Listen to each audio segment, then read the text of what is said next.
Where there's an extreme power imbalance, there can be no negotiation.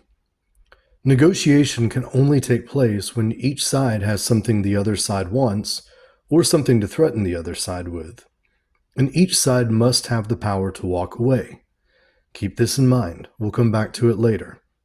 In the last video I published, I mentioned wage slavery, tax slavery, and debt slavery. These are topics I'll be returning to frequently and relating to other topics.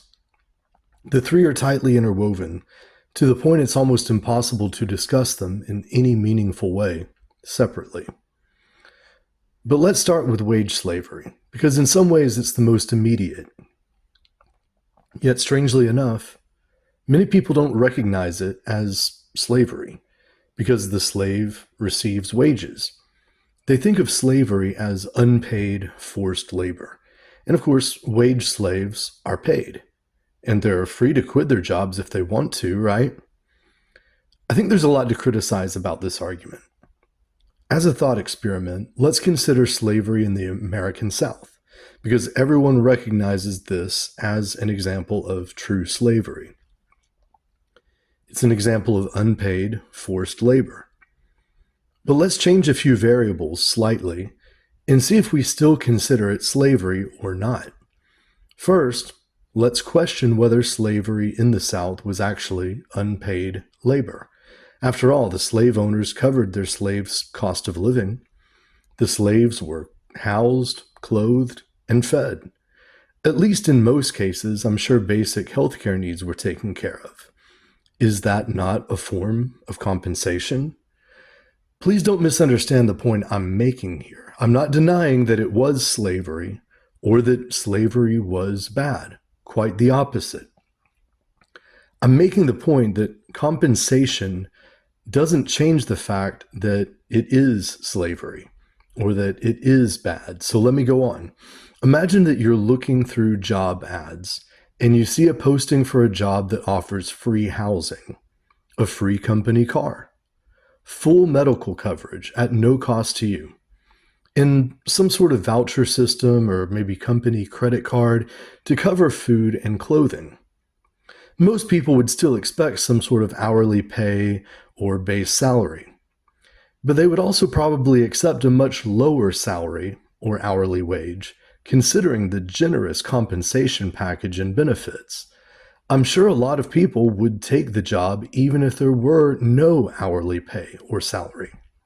After all, the hourly pay or salary at their current jobs is barely enough to live on. After they pay their rent, their car payment, their insurance, and make a trip to Walmart for some new socks and groceries, their entire paycheck is gone, and their credit cards are maxed out. So if their employer paid for all of those basic living expenses, but paid no salary or hourly wage on top of that, what would be the difference? Maybe they would actually be better off.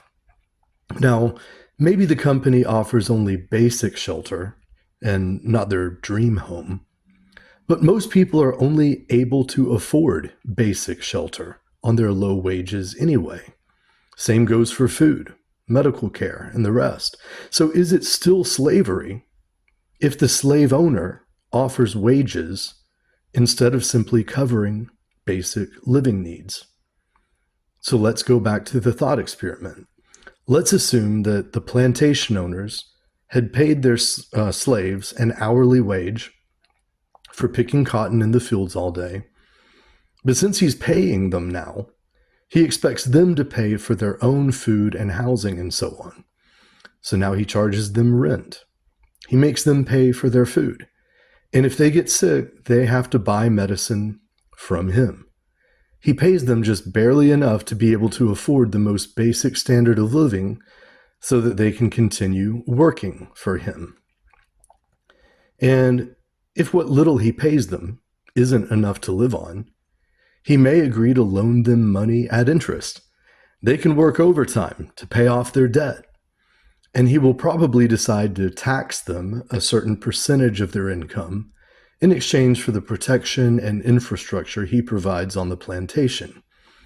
Is there anyone who would argue that the slaves are any better off or that they are any less enslaved.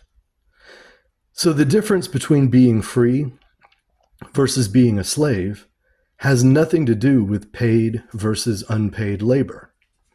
So maybe the difference has to do with forced versus unforced labor. Someone might say that whether they're paid or not isn't the question, but whether or not they're free to leave the plantation. Let's address that then. Let's say the plantation owner tells them they're free to leave if they don't like the way he runs things. But this is really only to say they're free to go work for another plantation owner. They can go work on another plantation. But the other plantation owners are all basically offering the same wages. So they may not be forced to work for one particular plantation owner, but they really have no choice to work for one plantation owner or another. If they don't, they will have no wages, and they will have no way of paying for their basic living expenses. So is it still forced labor? Are they still slaves, or are they free? I think most people would agree that they are still slaves, even though they are being paid wages for their labor. And even though they are free to go work for a different plantation owner if they choose. So how is this situation essentially different from the condition in which most workers find themselves today? If I push the thought experiment much further than this, I think it would become a slippery slope argument, but it could still be interesting to consider. For example, someone might ask if the slave can only work on a cotton plantation, or if he's free to do other work. To me, this is basically just giving him the freedom to do a different kind of work on a different kind of plantation. Maybe he gets a job picking tomatoes instead of cotton. So what? Maybe he works hard and gets a promotion to a supervisory role, and now he oversees the work of his fellow slaves. Now he can wear slightly nicer clothes and slightly more comfortable living conditions and feel superior to his fellow slaves, but it doesn't alter the fact that he is still a slave himself. Maybe we could even assume that the master offers to train him for more advanced jobs based on his scores on aptitude test, but of course the slave will have to borrow money from the master in order to pay the master to train him. And the master may offer the slave slightly higher wages for his new job, but he may also make sure that the pay raise is just enough to pay back the school loan and not much more. Surely what the master charges the slave for his higher education will be at least as much, if not more, than the difference in what the master pays the slave. Otherwise, there would be no profit motive. He might make it at least somewhat profitable for the slave. Otherwise, there would be no incentive for the slave to put in the extra energy. But it's interesting to try to climb up this slippery slope and ask at what point the slave would actually become free in this scenario, or what freedom would even look like. Maybe the plantation owners would offer the slaves a path to actually become plantation owners themselves.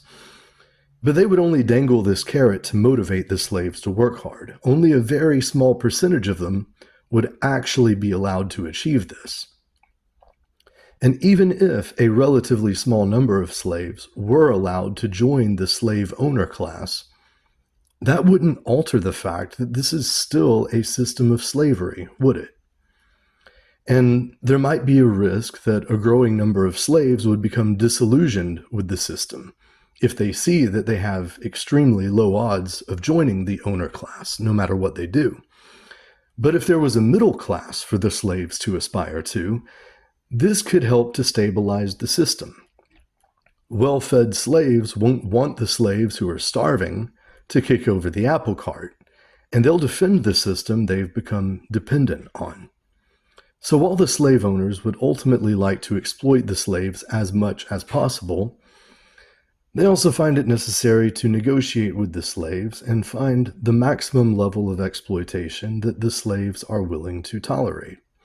Of course, as I said in the beginning, It isn't truly a negotiation because of the power imbalance. Freedom and equality are not on the table. The slaves have no true negotiating power. The threat of revolt is a form of leverage which affords them just a little room to negotiate the terms of their own enslavement. But that's about all. And it seems to me that this is what modern left-wing circles concern themselves with. And I abandoned the left a little over a decade ago when I finally saw the left for what it is. Yet many people will listen to this discussion and assume I must be a Marxist, since I'm talking about wage slavery and worker exploitation. I'm not a Marxist, and I believe Marxism and its various offshoots are basically a form of psychological warfare against the slave class.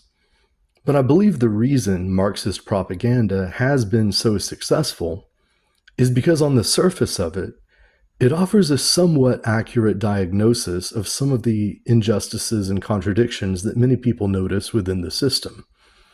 But then it dominates the discussion among the opposition, steers would-be revolutions in a direction that serves those in power, and silences any genuine opposition that the elites see as a real threat.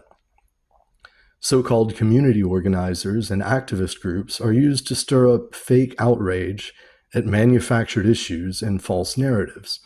And this serves as a pretext for the elites to push forward and roll out the next phase of their agenda, while framing their proposed solutions as concessions. This creates the illusion that they are on the side of the people, and also creates the appearance that the revolution is making progress. Of course, this progress is always made in the direction the masters want. Most so-called liberals are slaves who support the new form of slavery that their masters are rolling out, while most so-called conservatives are slaves who support the current form of slavery and don't want to change it, or maybe even favor going back to a slightly older form of slavery when things were supposedly better. Don't get me wrong. It may very well be that one form of slavery is preferable to another form. So I'm not against people who engage in the political process. I myself do vote and sometimes take sides in the political circus. As long as systems of slavery exist and the masses remain enslaved, I'm not saying there's no value in negotiating the terms of your enslavement. I'm only saying we shouldn't lose sight of the goal of freeing ourselves and ending slavery. I'll talk about this more in future videos, and I invite you to participate in meaningful discussion in the comments. Please like, subscribe, and I'll see you next time. Peace.